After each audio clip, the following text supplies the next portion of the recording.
திருச்சிற்றம்பலம். திருமந்திரம் பாடல் 28. இணங்கி நின்றான் எங்குமாகி நின்றானும்,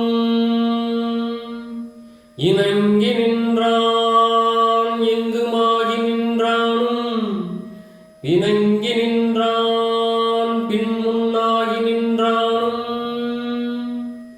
இணங்கி நின்றான் பின் முன்னாகி நின்றானும், உணங்கி நின்றான் அமராபதிநாதன், உணங்கி நின்றான் அமராபதிநாதன், வணங்கி நின்றார்க்கே வழித்துணையாமே, வணங்கி நின்றார்க்கே வழித்துணையாமே.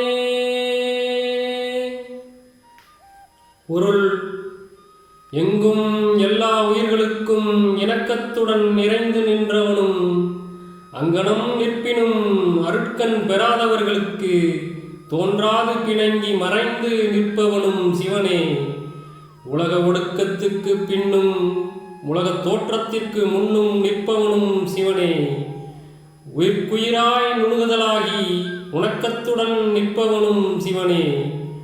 தேவர்கள் உலகின் தலைவனாகிய இந்திரனாருக்கும் மேலானவனாகிய சிவபெருமான் உண்மையான பக்தியோடு தன்னை வணங்கி வழிபடுவோர்களுக்கு செல்லும் இடமெங்கும் எப்போதும் வழித்துணையாக வருவான் என்று சிவபெருமான் பற்றி திருமூலர் பாடுகின்றார். நாமும் இப்பாடலை தினமும் பாடி சிவபெருமானின் வழித்துணையை பெறுவோம், வாழ்வில் ஒளிர்வோம். திருச்சிற்றம்பலம்.